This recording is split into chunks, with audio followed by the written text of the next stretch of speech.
जहां पूरी दुनिया जाने की कोशिश कर रही है। वह है चांद, एक के बाद एक। अमेरिका हो या रूस, चीन हो या फिर अब भारत देश चांद पर जाना चाहता है। लेकिन आपने कभी सोचा है कि आखिर चंद्रमा की दुनिया कैसी है? चांद पर मिट्टी है या पत्थर, समुद्र है या नदियां, पहाड़ है या रेत के मैदान, पानी है या कुछ और? चांद की धरती पर एलियन है या इंसान? तो चलिए दोस्तों, अगले कुछ देर में ले चलते हैं आपको चांद की सैर पर। तो चलिए शुरू करते हैं अपने चांद के सफर को। धरती से चांद की दूरी लगभग 3,84,400 किलोमीटर है। पृथ्वी से चांद तक पहुंचने में सबसे कम समय 4 दिन अमेरिका को लगा है। वहीं अगर हम चंद्रयान के रास्ते से चांद पर जाते हैं तो लगभग 40 दिन का समय लगेगा।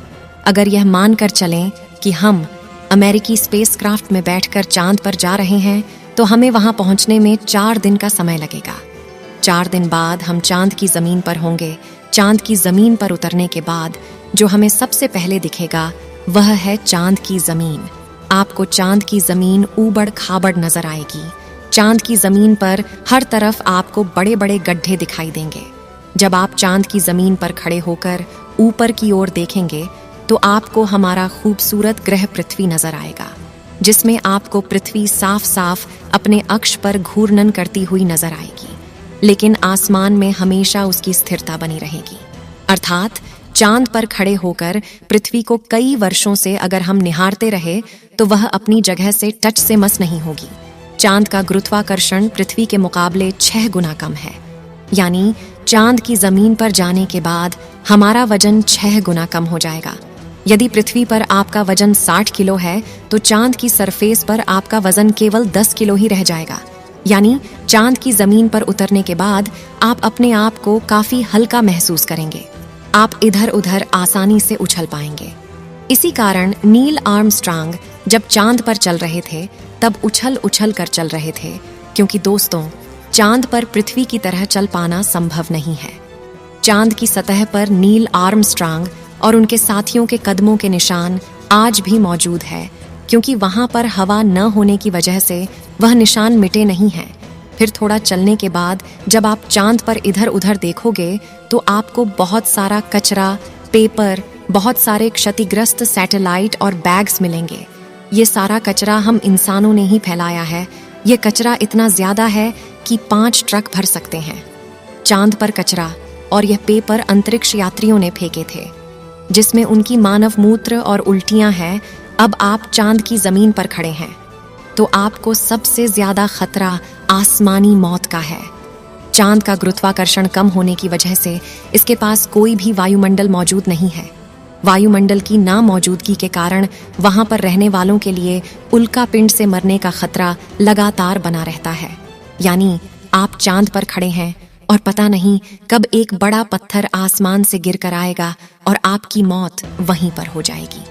यही वजह है पृथ्वी से देखने पर जो चांद पर काले धब्बे दिखाई देते हैं, असल में वे धब्बे नहीं, गड्ढे हैं, जहां पर सूर्य की रोशनी नहीं पहुंच पाने की वजह से वह धब्बे नजर आते हैं। सूर्य के बाद आसमान में सबसे ज्यादा चमकने वाली अगर कोई चीज है तो वह है चंद्रमा। जब हम पृथ्वी से आसमान की तरफ देखते हैं तो हमें नीला दिखाई देता है, लेकिन जब चांद से आसमान की तरफ देखेंगे तो हमें नीला नहीं बल्कि काला दिखाई देगा। यानी आप जब भी ऊपर आसमान की तरफ देखेंगे तो आपको लगेगा कि आप काले आसमान की दुनिया में आ गए हैं। अब चांद पर खड़े होकर आप बहुत बोरिंग फील कर रहे हैं, और हम मजाक नहीं कर रहे। अमेरिकी अंतरिक्ष एजेंसी नासा ने वर्ल्ड रिकॉर्ड में अपना नाम दर्ज करवाते हुए चांद पर वाईफाई की सुविधा उपलब्ध करा दी है, जो कि 3 Mbps तक इंटरनेट स्पीड देता है। यानी आप आराम से चांद पर इंटरनेट चलाकर अपना एंटरटेनमेंट कर सकते हैं। अब आपका मन कर रहा है इंटरनेट तो बहुत चला लिया, अब चांद से मैं पृथ्वी पर अपने घर फोन करके बात करता हूँ। आपने फोन मिलाया, फोन लग भी गया, लेकिन यह क्या, आप बोल रहे हैं लेकिन आपकी आवाज मुंह से बाहर नहीं आ रही है। जी हाँ, ये सच है। चांद पर आप कितना भी जोर से चिल्ला ले, आपकी आवाज मुंह से बाहर नहीं आएगी। धरती पर वायु की हमेशा हर जगह उपस्थिति रहती है, लेकिन चंद्रमा का अपना कोई वायुमंडल नहीं है। इसलिए वहां पर ध्वनि तरंगों का संरक्षण सामान्य रूप से संभव नहीं है। यदि आप चंद्रमा पर किसी को पुकार कर बुलाना चाहेंगे तो उस तक आपकी आवाज नहीं पहुंच पाएगी। परंतु चंद्रमा पर एस्ट्रोनॉट्स स्पेस सूट में रहते हैं, जिसमें ऑक्सीजन और नाइट्रोजन भरकर कृत्रिम रूप से वायुमंडलीय दबाव बनाया जाता है। इसलिए वह सूट में बात कर सकते हैं और उसमें लगे माइक्रोफोन की मदद से किसी अन्य व्यक्ति तक भी अपनी बात पहुंचा सकते हैं।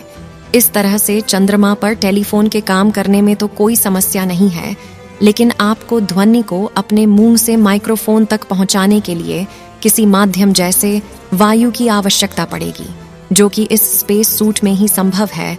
भविष्य में अगर चांद पर इंसानी बस्ती बनती है तो यह संभव है कि टेलीफोन से चांद पर बात की जा सकती है, लेकिन चंद्रमा से पृथ्वी तक सिग्नल पहुंचाने में लगभग 1.27 सेकंड का समय लगता है।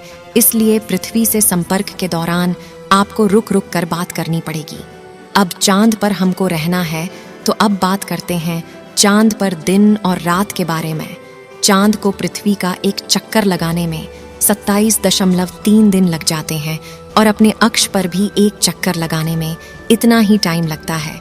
यही वजह है कि चांद पर हमें एक बार में एक भाग ही दिखता है, दूसरा भाग छुपा रहता है। वहीं चांद पर एक दिन करीब 14 दिन का होता है। रात भी इतनी ही लंबी होती है, यानी चांद की सतह पर मौजूद वस्तुओं पर रात और दिन का बहुत ज्यादा असर होता है। रात में चांद का तापमान लगभग -153 डिग्री तक गिर जाता है, जबकि दिन में तापमान 180 डिग्री सेल्सियस तक बढ़ जाता है। फिर चांद के अलग अलग हिस्सों की स्थितियां भी अलग अलग होती हैं। माना जाता है कि चांद का साउथ पोल ज्यादा ठंडा होता है। रात तो वहां पर इतनी ठंडी होती है कि पृथ्वी का कोई भी मनुष्य शायद ही उन हालात में रह पाए। बस्तियां बसाने की कल्पना तो दूर की बात है। अगर वैज्ञानिकों की माने तो चांद के साउथ पोल पर दिन में भी तापमान ज्यादा गर्म नहीं होता है, लेकिन रात बहुत ही ठंडी होती है। समय गुजरने के साथ ही यह गिरता है और बर्फ जमने लगती है, जो कि इस क्षेत्र में रहने की स्थितियों को और भी भयानक बना देती है। इन्हीं भयानक स्थितियों के चलते चांद पर अब तक जितने भी मिशन गए हैं वह सब उत्तरी इलाकों में किए गए हैं। रात में हमें जो चांद चमकता हुआ नजर आता है, लेकिन आपको जानकर काफी हैरानी होगी कि चांद की अपनी खुद की कोई रोशनी नहीं है।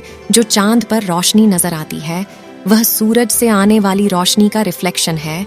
यानी हमें सूरज रोशनी देना बंद कर दे तो चांद हमें कभी नजर नहीं आएगा।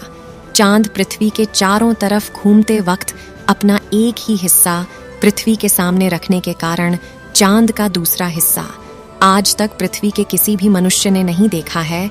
दोस्तों, चांद पर मौसम नहीं पाए जाते हैं क्योंकि परिक्रमा के दौरान चांद अपनी धुरी पर सिर्फ 1.54 डिग्री तक तिरछा होता है, जबकि पृथ्वी 23.44 डिग्री तक झुकी होती है। चांद के ध्रुवों पर कई ऐसे इलाके हैं जहां कभी सूरज की रोशनी पहुंच ही नहीं पाती है।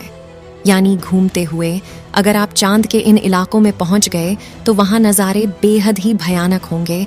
आपको जानकर हैरानी होगी कि पृथ्वी की वजह से चांद पर मौसम नहीं बदलते, लेकिन चांद की वजह से पृथ्वी पर मौसम बदलते हैं। अब अगर आपका चांद की दुनिया का सफर कंप्लीट हो गया हो तो आप अपनी स्पेसक्राफ्ट में बैठ जाएं और उसके बाद धरती पर आने के लिए रवाना हो जाएं। दोस्तों, आपको चांद का डरावना और जानकारियों से भरा सफर कैसा लगा, हमें कमेंट बॉक्स में लिखकर जरूर बताएं। इस वीडियो को एक लाइक जरूर करें और अपने मित्रों तक इस वीडियो को शेयर करें ताकि उन्हें भी जानकारी मिल सके। और भी नॉलेजेबल वीडियो के लिए अपने भरोसेमंद चैनल को सब्सक्राइब जरूर करें और बेल आइकॉन को ऑल ऑल पर सेलेक्ट करना बिल्कुल ना भूलें। मिलते हैं किसी और नॉलेजेबल वीडियो के साथ। वीडियो को अंत तक देखने के लिए धन्यवाद।